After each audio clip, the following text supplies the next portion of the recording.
Hello guys, good evening to all of you. आप सब अभी अच्छे होंगे अपने घर पे। Now my another lecture is regarding the course 6 gender school and society. हम जो लास्ट यूनिट में पढ़ रहे थे, यूनिट थर्ड, उसमें इम्पैक्ट्स एंड इश्यूज थे, यानी कि प्रभाव और उस जो इश्यूज हैं उसको कैसे सॉल्व करना है, चाहे बिहाइंड द स्कूल हो या अपॉन द स्कूल हो या रिगार्डिंग द स्कूल हो। तो इससे पहले वाले लेक्चर में मैंने स्कूल के बारे में बताया था कि स्कूल का सेफ्टी परसेप्शन क्या था, ठीक है, उनका प्रिकॉशन क्या था कि स्कूल किस तरीके से लड़कियों को सेफ रख सकते हैं और कैसा एनवायरनमेंट बना सकते हैं, ठीक है। तो अभी हम पढ़ेंगे होम तथा बियॉन्ड। हम इस टॉपिक में, इस कंटेंट में ये देखेंगे कि लड़कियां घर में तथा बाहर सुरक्षित हैं या नहीं है, किस तरीके से उनके फैमिली वाले ही बहुत सारे इश्यूज करते हैं, उनके स्पेशल रिलेटिव्स होते हैं। बाहर की बात तो बाद में करते हैं, पहले घर की बात ही करते हैं, ठीक है। तो आपको पता है कि फैमिली, घर में का मतलब फैमिली हो गया, ठीक है। तो फैमिली एक्टिव एजेंसी है एजुकेशन की, शिक्षा देने की। पहली पाठशाला होती है, एक तरीके से प्राइमरी स्कूल होता है किसी भी बच्चे के लिए, चाहे वो लड़का हो चाहे वो लड़की हो, ठीक है। तो हम इसी के रिगार्डिंग थोड़ा सा डिटेल में बात करेंगे। फैमिली के बारे में तो आपने पढ़ा हुआ है, जब जब एजेंसी कंप्लीट कराई थी मैंने थी, ठीक है। अभी हम बात करते हैं होम तथा बियॉन्ड। तो इसको हमें किससे देखना है, जेंडर डिस्क्रिमिनेशन से रिलेटेड देखना है कि होम तथा बियॉन्ड क्या कंडीशन है, क्या रोल है। इंट्रोडक्शन की बात करते हैं। तो आपको पता है कि लैंगिकता या डिस्क्रिमिनेशन या जो जेंडर डिस्क्रिमिनेशन है, इससे रिलेटेड मुद्दे हमारे केवल घर में ही ना होकर बाहर भी हैं, ठीक है। तो बाहर का कोई स्पेशल एनवायरनमेंट नहीं होता है, कोई लिमिट नहीं है इस चीज़ के लिए, कोई प्लेस भी लिमिट नहीं है, कहीं भी हो सकता है, घर में भी और घर के बाहर भी। तो हम उसी से रिलेटेड मेन कंटेंट पढ़ेंगे यहाँ पे, ठीक है। इसके बाद जेंडर डिफरेंसेस क्या हैं, उनके बिहेव्स क्या हैं, प्रॉब्लम्स क्या हैं, सोल्यूशन क्या हैं, और लास्ट में अल्टीमेट हम सजेशन देते हैं, फिर कंक्लूजन पे आते हैं। तो अभी पढ़ते हैं घर तथा बाहर, ठीक है। Home and beyond sexual relation, sexual जो जेंडर डिस्क्रिमिनेशन है, इसके रिगार्डिंग क्या क्या मैटर है। तो अगर हम इससे बात करते हैं तो इसका इफेक्ट केवल घर के बाहर ही नहीं है, किसी विशेष वातावरण तक लिमिट नहीं है, घर के बाहर भी है ना, घर के अंदर भी बहुत सारी चीज़ें ऐसी होती हैं। तो इसकी कोई बाउंड्री नहीं है। अगर हम लैंगिक भेदभाव की बात करते हैं तो घर तथा बाहर, जैसे स्कूल हो गया, आपका ऑफिस हो गया जहाँ पे लेडीज़ काम करती हैं, पब्लिक प्लेस हो गया, या ओपनली भी देख सकते हैं पब्लिक प्लेस पे भी इस तरह की बहुत सारे इंसिडेंट्स हो जाते हैं जो इस चीज़ के रिगार्डिंग रहते हैं, ठीक है। तो हम इसी के बारे में बात करते हैं। स्पेशली आपको पता है कि हमारी सोसाइटी पुरुष प्रधान देश है, ठीक है। तो हम लड़कियों के बारे में अगर हम बात करते हैं तो इस तरह की घटनाएं पब्लिक प्लेस पे भी होती हैं, लोग कुछ नहीं बोलते हैं, चुपचाप खड़े रहते हैं। तो ये सारा होते हुए चीज़ें देखने लगते हैं, और जो काम ये लड़के करते हैं या पुरुष करते हैं उनके लिए तो बहुत ही बेटर एंड गुड है, और लड़कियां अगर कर ले तो वो गलत है। तो that is the main factor जो हमें यही देखना है कि घर में भी नहीं सेफ हैं लड़कियां, घर के बाहर भी सेफ नहीं है, ठीक है। तो हम इसी के रिगार्डिंग थोड़ा सा बात करते हैं, उनके बिहेव्स क्या हैं, प्रॉब्लम्स क्या हैं, ठीक है। ये इंट्रोडक्शन है। अगर देखा जाए तो जो लैंगिक भेदभाव है, कभी कभी उनको तो हम आइडेंटिफाई नहीं कर पाते हैं ना, क्योंकि कुछ लोग तो चुप हो जाते हैं बिल्कुल इस तरह की घटना होने के बाद, और कोई भी एक्शन नहीं लेते हैं। और इवन लड़कियां भी इस मामले में चुप रह जाती हैं, कुछ भी घर वालों को नहीं बताती हैं अगर उनके साथ बाहर स्कूल में या कहीं भी इस तरह की घटना हुई है तो, ठीक है। तो चुपचाप देखते रहते हैं। तो इनको आइडेंटिफाई करना भी मुश्किल होता है, सबसे बड़ी बड़ी बात तो ये है, ठीक है। तो जब हम पहचान नहीं कर पाएंगे तो उसका सोल्यूशन तो निकाल ही नहीं पाएंगे। जैसे अगर हम बात करते हैं जो बहुत फैमिली पढ़ी लिखी है, लिटरेट है, पूरा वेल स्टेबलाइज है फैमिली, मतलब हर चीज़ से वेल संपन्न, एक तरीके से कह सकते हैं कि सारे ऐशो आराम है, ठीक है। लेकिन उस घर की, मान लीजिए स्त्रियां बहुत अच्छी हैं, दिखने में अच्छी हैं, अच्छे कपड़े पहने हैं, ज्वेलरी पहनी है, पार्टी शार्टी में जा रही हैं, तो ये सारी चीज़ें ठीक है, ये ऊपरी दिखावा है, बट वो इंडिपेंडेंटली फ्री नहीं होती हैं अपने विचार को रखने के लिए, ठीक है। अपनी इच्छा से कोई भी काम करने के लिए फ्री नहीं होती हैं, ठीक है। तो उनके लिए हम क्या कर सकते हैं, वो केवल एक मतलब शो पीस रह जाती हैं कि जैसा उनके फैमिली वाले बोल रहे हैं वैसा वो कर रही हैं, ठीक है। तो ये यहाँ पर भी लेडीज़ बोलती नहीं है बिल्कुल इस तरह की चीज़ों से। तो अगर हम बात करते हैं उनकी आइडेंटिफिकेशन की, खुद की लेडीज़ की, या उनके अस्तित्व की बात करते हैं, तो उनको फ्रीली सोचने का भी मतलब राइट्स नहीं है कि वो अपनी इच्छा से कुछ काम कर सकें सोचकर, इस तरह की चीज़ें भी नहीं है। और रिस्पेक्ट की बात तो बहुत दूर है। तो उनको एक पपेट बना दिया जाता है, आप पपेट की तरह जाइए, बनिए, शो करिए, इस तरह की एक्टिविटी करिए। तो जाहिर सी बात है, ये सारी फैसिलिटी होने के बावजूद भी, ज्वेलरी अच्छा है, कपड़े अच्छे हैं, सारी चीज़ें बहुत अच्छी हैं, बट वो फ्रीली कुछ भी काम नहीं कर पाती है। तो वो उसके लिए बहुत बड़ा क्या होता है, अपनी इच्छा से जीना और किसी और की इच्छा से जीना में बहुत डिफरेंस है ना। एक जैसे कहते हैं सोने के पिंजरे में बंद कर दिया एक पक्षी को, ठीक है, तो उसको सारी चीज़ें मिल तो रही हैं, मोती वोती सब कुछ मिल रहा है, लेकिन जो उड़ने वाली फीलिंग होती है पक्षी की, वो उसको सेक्रिफाई कर देती है, ठीक है। तो उस तरीके की चीज़ों में भी बात करती हैं। तो यहाँ पे भी जेंडर डिस्क्रिमिनेशन आ ही गया है ना। तो हम इजीली आइडेंटिफाई नहीं कर सकते हैं, और ना हम कहीं पे स्पॉट बना सकते हैं कि हाँ यहाँ पे हो रहा है, क्योंकि ये हर जगह हो सकता है, कहीं भी हो सकता है, कोई प्लेस फिक्स नहीं है। है ना, घर है, घर के बाहर है, तो हम इसी में बात करते हैं। और अगर देखा जाए तो जैसे कुछ कई कई कई चीज़ों पे आइडेंटिफाई हो जाता है, जैसे आइडेंटिफाई होना इन द सेंस में कि जेंडर डिफरेंसेस की बात करते हैं कि उसके व्यवहार क्या है। तो आपको तो पता है कि व्यवहार को हम किस तरीके से कंसीडर करते हैं, तो आइडेंटिफाई करना बहुत मुश्किल होता है जेंडर डिस्क्रिमिनेशन के कुछ केसों में। क्यों? क्योंकि लेडीज़ ही चुप रह जाती हैं। लेकिन हाँ, कहीं कहीं पे ये होता है कि जैसे एब्यूसिव बिहेवियर हो गया, मारना हो गया, पीटना हो गया, गाली गलौज करना हो गया, या किसी को मतलब अपशब्द बोलना होगा, गलत इरादे से टच करना, बैड टच है ना, गुड टच, इस तरह की चीज़ें हैं। और कुछ वर्बल सॉन्ग्स वगैरह गाते हैं लोग, कमेंट पास करते हैं कपड़ों को लेके, ठीक है, पर्सनालिटी को लेके, इस तरह की चीज़ों को लेके। तो ये तो चीज़ें कहीं भी हो सकती हैं, है ना।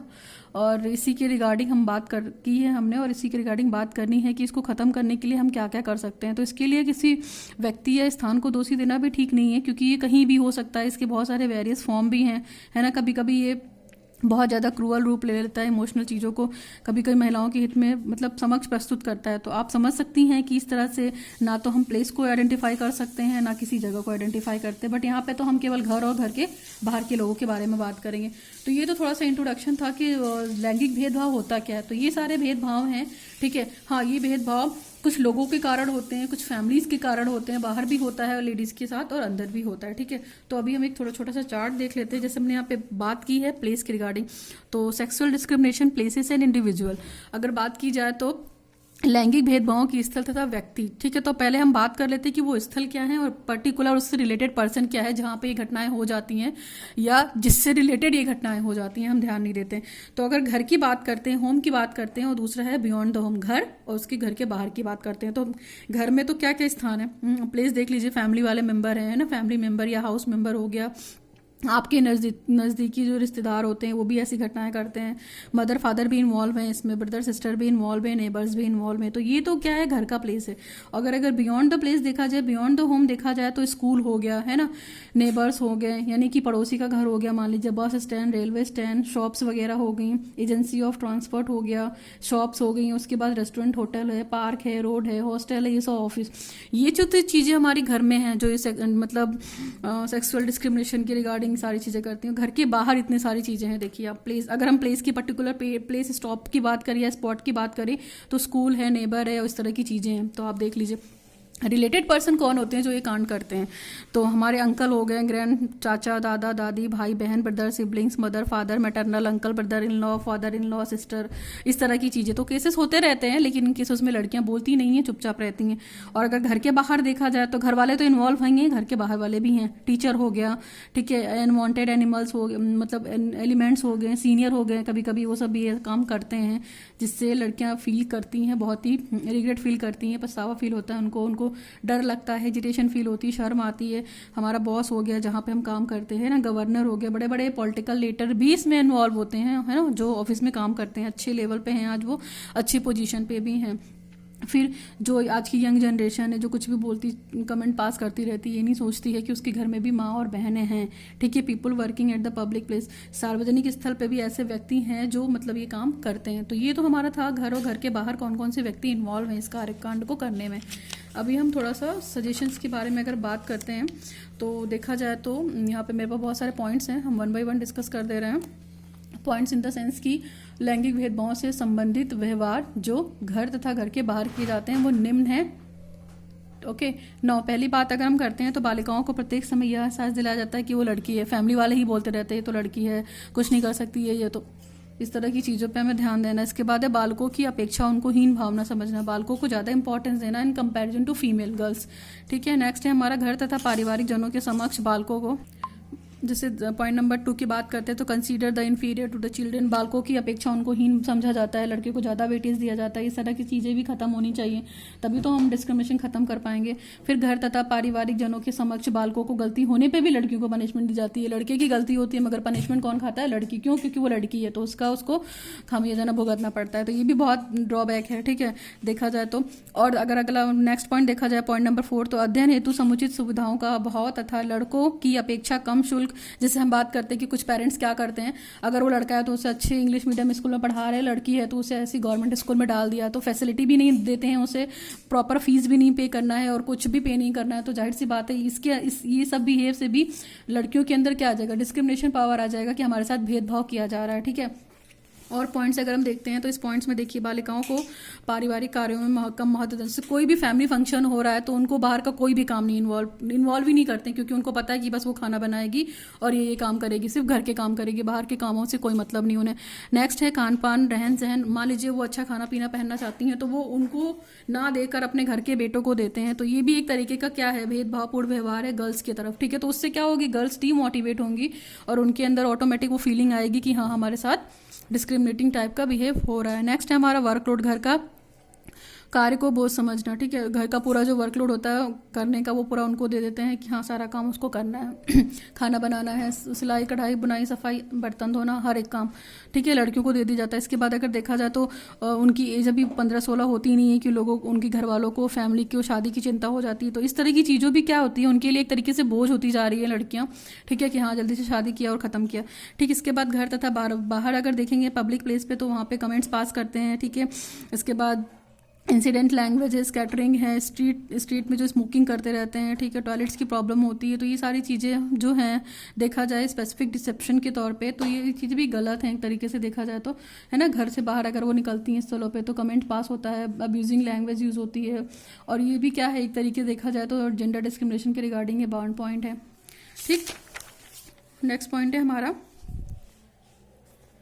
परिवार तथा जो परिवारजन तथा रिश्तेदारों के द्वारा जो अश्लील बातें की जाती हैं ना, गलत तरीके से छूना या बैड टच, इस तरह की चीज़ें जो होती हैं बहुत सारे रिलेटिव्स करते हैं, तो लड़कियां इसलिए चुप हो जाती हैं कि पेरेंट्स उनको डांटेंगे, ठीक है। तो उनको चुप नहीं होना चाहिए, उनको अपने पेरेंट को ये चीज़ बतानी चाहिए एटलीस्ट। फिर इसके बाद उनके क्लोथिंग पे कमेंट होता है, ठीक। और जैसे रोड सुनसान हुई तो लड़कियों को देख के लड़के गलत हरकतें करते हैं, इस तरह की चीज़ों को भी बंद किया जाना चाहिए। फिर stopping work and doing Ron है, कार्यस्थल पे क्या करते हैं कुछ बॉस और ऑफिस के लोग ऐसे होते हैं जो रोक लेते हैं कि हाँ ये काम अभी ओवर टाइम करना है, इस तरह की चीज़ें करनी है।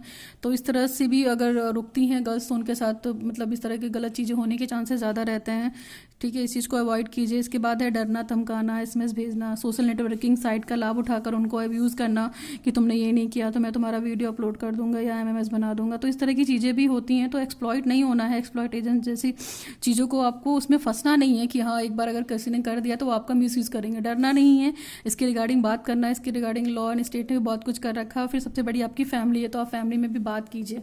नेक्स्ट है हमारा 16 पॉइंट नंबर 16। बहुत सारे पॉइंट्स हैं, आप आराम से डिस्कस कर सकते हैं इस पॉइंट्स को और भी डिलिबरेट करके लिख सकते हैं। फिर लड़कियों की जो वीकनेस होती है उनकी फैमिली प्रॉब्लम को उठाकर उनका यूज़ करते हैं, जैसे तुम्हारी फैमिली में ये बात हुई तो उनको हम ये करवा देंगे वो करवा देंगे अगर तुमने ये नहीं किया। तो इस तरह की चीज़ें भी होती हैं, ठीक है। स्पेशली डावरी सिस्टम पर भी बात करते हैं, तो वो लोग दहेज भी मांगते हैं और अगर दहेज नहीं मिलता है तो लड़की में कमी निकालते हैं। फिर उसके बाद आफ्टर मैरिज बहुत सारे डोमेस्टिक वायलेंस के केस भी बन जाते हैं, ठीक है। फिर विद्यालयों में लड़कियों के प्रति भेदभावपूर्ण व्यवहार किया जाता है ना, जो कुछ टीचर्स ऐसे होते हैं जो डिस्क्रिमिनेटिंग बिहेव करते हैं गर्ल्स के साथ स्कूल में। फिर इसके बाद देखा जाता है disintegration in girls participation in school activity में भी लड़कियों को पार्टिसिपेट नहीं कराते हैं, तो ये भी एक क्या है जेंडर डिस्क्रिमिनेशन का पार्ट है। फिर महिलाओं से संबंधित जो इश्यूज होते हैं उनके प्रोटेक्शन से रिलेटेड होते हैं, तो उस पर वो लोग कठिन एक्शन नहीं लेते हैं, कोई रिजिड प्लान नहीं बनाते हैं ताकि वो इस चीज़ को सेव कर सकें या सिक्योर कर सकें। तो ये तो बहुत सारे पॉइंट्स थे।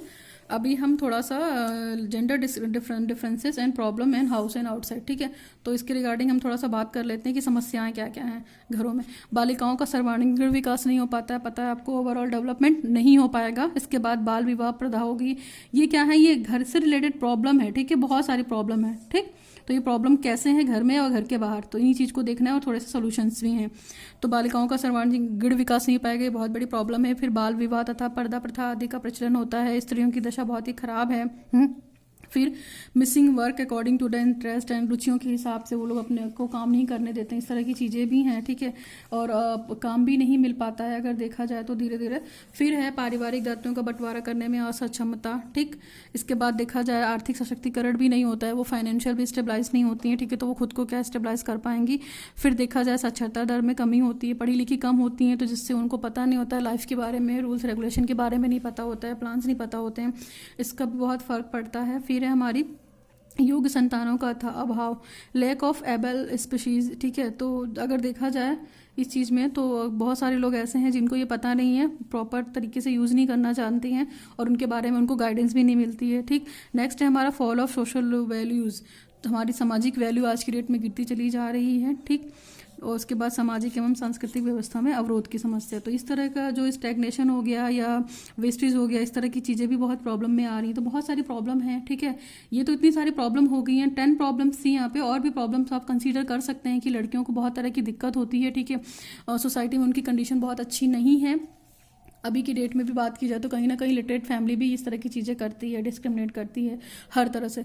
आज की डेट में अगर देखा जाए, लड़की को अगर 12 बजे घूमने के लिए निकलना है तो वो नहीं निकल सकती है ना। गांधी जी ने यही कहा था कि हमारा देश तभी डेवलप हो पाएगा जब अगर कोई भी घर की स्त्री या लेडीज़ घर के रात को 12 बजे निकले तो वो प्रॉपर सेफली रहे, अपने आप को सेफ फील करे, सर उठाकर चल सके। तो ऐसा नहीं हो सकता है और ना ऐसा हो पाएगा।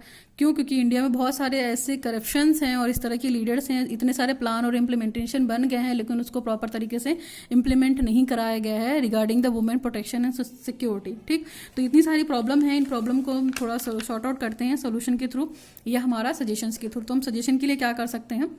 वुमेन्स के लिए स्त्रियों को आत्मविश्वास से परिपूर्ण करना, ठीक है। वुमेन को कॉन्फिडेंट बनाइए कि हाँ तुम भी सब कुछ कर सकती हो, अपने आप को प्रोटेक्ट कर सकती हो। उनको इस तरह की ट्रेनिंग दी जाए कि अगर उनके साथ कुछ भी गलत हो रहा है तो उसको वो प्रोटेक्ट करना सीख जाए। सेल्फ डिफेंस की ट्रेनिंग दी जाए एक तरीके से देखा जाए तो।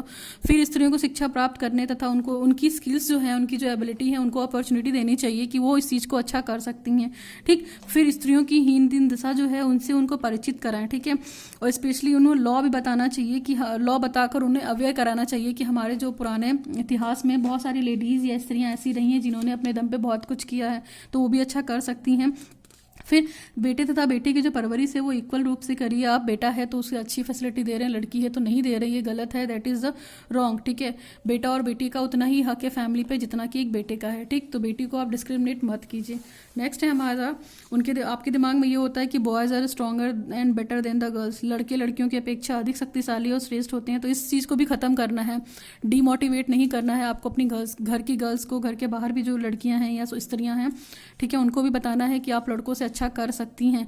फिर इसके बाद जो फीमेल फिटनेस होता है, अगर देखा जाए तो जैसे अगर डाउरी सिस्टम है या अबॉर्शन करा देते हैं, अगर उनको ये पता चल जाता है कि बेबी गर्ल है, ठीक है, तो अबॉर्शन वगैरह करा देते हैं। तो इन सब चीज़ों पे भी रोक लगनी चाहिए। अभी काफ़ी हद तक बैंड है इस इंडिया में इस लॉ पे, इसके थ्रू बहुत सारे लॉ बन गए हैं, ठीक है। पनिशमेंट भी है कि अगर उन्होंने अल्ट्रासाउंड कराया और उनको पता चल गया तो पुलिस काफ़ी स्ट्रिक्ट एक्शन लेती है। जिस डॉक्टर ने किया है उसको भी वो अरेस्ट करती है, उसके बाद जिसके घर वालों ने कराया उसके लिए भी पनिशमेंट है। तो इस चीज़ को भी ख़त्म करना है बिल्कुल। फिर देखा जाएगा जो पब्लिक प्लेस होते हैं तो उसमें कोशिश की जाए जो वुमेन्स पुलिस है उनको प्लेन यूनिफॉर्म में अपॉइंट किया जाए, ताकि इस तरह की घटनाएं जो लोग कर रहे हैं, ठीक है, तो उस पर भी थोड़ा सा लगाम लग सके या कंट्रोल हो सके। फिर strict action regarding the criminals, जो क्रिमिनल हैं इस तरह की चीज़ें जो उड़ने वाले बहुत जाके वहाँ पे गुंडागर्दी करते हैं या इस तरह की दादागिरी दिखाते हैं, तो उनको क्रिमिनल्स को भी स्ट्रिक्ट एक्शन दे के कंट्रोल कर सकते हैं इन सब चीज़ों को। फिर शोषित स्त्री के प्रति सामाजिक संवेदना तथा सहयोग का भाव रखना चाहिए। अगर कोई कांड किसी के साथ हो गया है तो आप उसका मजाक मत उड़ाइए, उसके साथ इमोशन और कॉपरेशन की फीलिंग को रखिए, ठीक है। किसी के साथ कुछ भी हो सकता है, ठीक। तो आप अपने आप को भी उस जगह पे रख के देख सकते हैं। अगला सुझाव हमारा क्या है? सुझाव नंबर 10, अगर स्त्री तथा बालिकाओं के लिए असुरक्षित स्थलों पर पहचान करके वहाँ पे अगर देखा जाए जहाँ पे जिस भी प्लेस पे ये सारी चीज़ें हो रही हैं वहाँ पे पुलिस स्टेशन में CCTV कैमरे लगा दिए जाएँ, ठीक है, उसको स्टेबलाइज करा दिया जाए, ताकि कम से कम आइडेंटिफाई हो जाए कि हाँ किसने किया है, किस एरिया में ये सारी चीज़ें हुई हैं, है ना। तो इससे थोड़ी सी पुलिस को हेल्प मिलेगी। नेक्स्ट है हमारा स्त्री स्वयं सहायता समूहों का निर्माण पंचायत स्तर पर करें, ठीक है। तो आप जो पंचायत स्तर पर गाँव में देखा जाए तो पंचायत सिस्टम है, तो पंचायत सिस्टम में ये देखा जाए कि स्त्रियों की हेल्प के लिए, ठीक है, कुछ ग्रुप बना दिए जाएं, कुछ लीडर बना दिए जाएं जो मतलब ये काम को हेल्प कर सकते हैं। अगर लड़कियों को प्रॉब्लम है या स्त्रियों को प्रॉब्लम है घर की, देखा जाए तो बैकवर्ड एरिया में इस तरह के बहुत सारे इश्यूज होते रहते हैं, ठीक। फिर इसके बाद है dealing equality behave with the women and the work, जो वर्क स्थल पे लड़कियों के साथ इक्वल बिहेवियरिटी नहीं किया जाता है। Dealing equality behave with the womens at the work place पे उनके साथ इक्वल बिहेव नहीं किया जाता है ना। इस तरह की चीज़ों को भी बंद करना चाहिए। फिर एक प्रोविज़न भी बन गया है कि equal pay for equal payment, है ना। आप जो इक्वल वर्क कर रहे हैं उसके लिए इक्वल पेमेंट भी दी जानी चाहिए, ठीक। फिर संविधान में जो वर्णित लिंग की समानता है, कानूनी सहायता है तथा नियमों को जो है साधारण लोगों में इसका आइडेंटिफिकेशन नहीं है, तो उस चीज़ को वो बताएं कि हमारे लीगल लॉ हमारे ऐसे हैं, कॉन्स्टिट्यूशन ने ये प्रोविज़न बना रखा है। नेक्स्ट है सजेशन, जैसे सार्वजनिक स्थल पे बात करते हैं, स्कूल हो गया आपका, बस स्टैंड हो गया, रेलवे स्टेशन हो गया, हॉस्पिटल हो गया, महिला हेल्पलाइन को अंकित कर दीजिए, ठीक है, ताकि उससे भी एक जो हेल्पिंग सेंटर होते हैं ना, वुमेन हेल्पलाइन नंबर आप उस पर पेस्ट कर दीजिए, तो इससे भी लोगों को काफ़ी हेल्प मिलती है, अवेयरनेस मिलती है, ठीक है। बहुत सारे वुमेन्स हेल्पलाइन सेंटर बन गए हैं, ठीक है, कई जगह, जिससे वुमेन्स इसका फ़ायदा भी उठा रही हैं, कम से कम अपनी सेफ्टी के लिए ये काम कर सकती हैं। तो उस हेल्पलाइन पे फ़ोन करके वो अपनी प्रॉब्लम बता सकती हैं, जगह बता सकती हैं, लोकेशन ट्रैक करके वहाँ पे वो लोग उसको हेल्प के लिए आ सकते हैं, ठीक। नेक्स्ट है हमारा opposing custom and custom that the ignore women. स्त्रियों की उपेक्षित करने वाली परंपराओं तथा रीति रिवाजों का भी विरोध करना चाहिए। जो चीज़ हमें खुशी नहीं दे सकती, हमारा डेवलपमेंट नहीं कर सकती, उस रीति रिवाज को मानने का कोई मतलब नहीं बनता है। ट्रेडिशन को हमें फॉलो करना है, लेकिन उतना ही फॉलो करना है जो हमारे लिए बेनिफिट हो और हमारे आने वाले जनरेशन को भी अच्छा दे, ठीक है। ज़बरदस्ती का रीति रिवाज फॉलो करने का कोई मतलब नहीं बनता है जिससे हमारा नुकसान हो, ठीक। अरेंजमेंट ऑफ एडल्ट एजुकेशन, जो प्रौढ़ शिक्षा है उसकी भी व्यवस्था की जानी चाहिए, यानी कि दिन में तो वो काम करेंगे लेकिन नाइट में कुछ क्लासेस लगानी चाहिए, जिससे उन्हें थोड़ी सी गाइडलाइन दी जा सके, अवेयर कराया जा सके उनको, ठीक। इसके बाद है बालिकाओं को जो प्राइमरी लेवल की एजुकेशन है, फिर हायर लेवल की एजुकेशन है, सेकेंडरी लेवल की एजुकेशन है, इन एजुकेशन को कुछ हद तक फ्री और कंपलसरी किया जाए। प्राइमरी एजुकेशन तो कंपलसरी है ही है, फ्री एंड कंपलसरी है हमारे यहाँ 6 से 14 साल के बच्चों के लिए, चाहे वो लड़का हो चाहे वो लड़की हो, ठीक है। आर्टिकल 45, ठीक। इसके बाद अगर हम बात करते हैं तो नेक्स्ट सजेशन है हमारा सरकारी गैर सरकारी समाज सेवी जो व्यक्तिगत संस्थाएं होती हैं, जिससे बात की जाए गवर्नमेंट हो गया, non government, social, personal and group support होती है, तो इस प्रकार की व्यक्तियों से सहायता लेनी चाहिए। बहुत सारे सोशल रिफॉर्मर्स ऐसे हैं, समाज सुधारक ऐसे हैं, सोशल ग्रुप्स ऐसे बना दिए गए हैं जिससे अगर लेडीज़ को प्रॉब्लम है तो वो इस चीज़ से हेल्प ले सकती है, बस लेडीज़ उसके बारे में अवेयर हो, तो इससे रिलेटेड अवेयरनेस प्रोग्राम भी चलाना चाहिए। विद्यालय को छोड़कर अगर देखा जाए तो घर तथा बाहर की सुरक्षा का जो प्रभावी एजेंसी है, अभिकरण है, उसके रूप में देखा जाता है। तो आपको पता है कि घर जो स्कूल है, अगर घर को और बाहर को छोड़ दिया जाए तो ये इफेक्टिव एजेंसी है जो वुमेन सेफ्टी के रिगार्डिंग काफ़ी काम कर सकती है ना, अवेयरनेस फैला सकती है, क्योंकि स्कूल में टीचर होते हैं, शिक्षक होते हैं, इस तरह की। ओवरऑल हमारे सजेशंस खत्म हो गए, प्रॉब्लम्स पढ़ लिए, सजेशंस पढ़ लिए, अभी हम आते हैं कंक्लूजन पे। तो कंक्लूजन तो हम उसी चीज़ का निकालते हैं जब कोई प्रॉब्लम होती है, समस्या होती है, फिर ओवरऑल हम किसकी बात करते हैं। तो हम 3-4 कंक्लूजन पढ़ दे रहे हैं, सिंपल है, ठीक है। लैंगिक भेदभाव व्यक्ति की मन स्थिति और असुरक्षा का घोतक है, जहां स्त्रियां कमजोर मानकर उस पर अपनी पहचान को थोप दी जाती है, तो इस चीज़ को खत्म करना है। कंक्लूजन यही आया है कि इस तरह की चीज़ें जो होती हैं वुमेन्स के लिए बना दी जाती हैं, रूल्स और रेगुलेशन, कि हाँ उसको फॉलो कीजिए, ठीक है। तो उसको हमें उसी लेवल तक फॉलो करना है जिस लेवल तक वो ठीक हो, ठीक है। जरूरी नहीं है कि सारा बिहेव ठीक हो, जो फैमिली वाले बोल रहे हैं वो करते जाओ, ऐसा कुछ नहीं है, ठीक। तो आप अपने प्रेजेंस ऑफ माइंड से सोचिए कि क्या चीज़ उचित है और क्या चीज़ अनुचित है, ठीक। अगर हम बात करते हैं तो हमारे इंडिया में अगर कंक्लूजन नंबर 2 की बात करते हैं तो जो गर्भ में भ्रूण हत्या हो रही है, ठीक है, दहेज के लिए बहू को जला दिया, फिर बेटी को बाहर पढ़ने ना भेजना और बेटी की ज़रूरतों को पूरा करने के लिए बेटी की इच्छाओं को मार देना, उनको मत पढ़ाना, बेटे को पढ़ाना, ठीक है। तो इस तरह की चीज़ें जो होती हैं हमारी फैमिली में ही होती हैं, ठीक है। और इसके लिए हमारे बाहर वाले तो कम जिम्मेदार हैं, फैमिली वाले ज़्यादा जिम्मेदार हों, चाहे हमारे रिलेटिव हों, हमारे रिश्तेदार हों, पड़ोसी हों, ये लोग भी यौन शोषण करते हैं, ठीक है। और उसके बाद धमकी दे देते हैं कि तुम फैमिली में बोलोगी तो ऐसा ऐसा हो जाएगा, तुम्हारे फैमिली की बदनामी होगी, तो इस तरह की चीज़ें निकल कर आती हैं सामने, ठीक है। तो बाहर वाले तो इन्वॉल्व होंगे, ये सब कोई बाहर का कारण नहीं बल्कि हमारे खुद के फैमिली वाले कर रहे हैं, तो इसी चुप पे बैंड लगाना है, आपको चुप नहीं रहना है, ठीक। नेक्स्ट है हमारा 2 पॉइंट और बचते हैं हमारे कंक्लूजन में। तो इस प्रकार घर में जो है इस तरह की मानसिकता वालों से पहली बात तो वो बाहर क्या लड़ेंगी, पहले वो घर में ही लड़ेंगे, क्योंकि घर के ही लोग उसे आगे प्रमोट नहीं करेंगे, ना उसे आगे सपोर्ट करेंगे किसी भी एक्टिविटी में इन्वॉल्व होने के लिए, कि वो पढ़े लिखे या कहीं जाकर जॉब करे। प्रॉपर घर वाले ही लेग पुलिंग करते हैं और उनको कोई भी सपोर्ट नहीं देते हैं, डिमोटिवेट करते हैं। तो पहले तो वो अपनी फैमिली से ही लड़ेंगी, इसके बाद जो बाहर की लड़ाई है हमारी फैमिली है, सोसाइटी है, कम्युनिटी है, रिलीजन है, कल्चर है, तो इन सब से भी लड़ेंगी, और ये भी क्या है इफेक्टिव रोल प्ले करती हैं हमारी सोसाइटी में। तो उम्मीद करते हैं कि घर तथा बाहर की महिलाओं को अगर सुरक्षा का कार्य एक सामान्य व्यक्ति से लेके उच्च अधिकारी वर्ग तक थोड़ा सपोर्ट करेंगे, तो इससे क्या होगा, अगर वो अपनी थोड़ी भी ड्यूटी पे कर देंगे, अपनी मतलब ड्यूटी समझ के या कर्तव्य समझ के, ठीक है, फंडामेंटल राइट समझ के, या देखा जाए तो कर्तव्य समझ कर इस चीज़ को पे करेंगे, तो हमारे सोसाइटी की जो स्त्रियां हैं कम से कम थोड़ा डर के अंदर नहीं जिएंगी, वो अपने मनोवैज्ञानिक मन को समझाएंगी और इस चीज़ को ख़त्म करेंगी कि हाँ कहीं ना कहीं से थोड़ा सा प्राउड फीलिंग आएगी कि हाँ उनकी रिस्पेक्ट के लिए यहाँ पे लोग खड़े हैं, उनको सपोर्ट कर रहे हैं। तो आप इस चीज़ को, चाहे वो हाई लेवल के हो पीपुल, ठीक है, या सोसाइटी हो या कम्युनिटी हो, सभी मिलकर लड़ेंगे तभी ये प्रॉब्लम ख़त्म होगी। और अपनी फैमिली और कम्युनिटी को लिटरेट बनाइए, ठीक है। यही है, यही बोलना चाहेंगे। ठीक है, जेंडर डिस्क्रिमिनेशन को ख़त्म करने के लिए पढ़ा लिखा होना बहुत ज़रूरी है। तो मैंने यहाँ पे बात की home and regarding suggestion problem, और अगर आपको इस टॉपिक में अगर कुछ भी बात होती है तो और प्रॉब्लम होती है तो आप मुझे कमेंट सेक्शन में कमेंट करके पूछिए। ठीक है, learn with concept bye Archana Sharma, shining of today. Thanks for watching the video that is more about the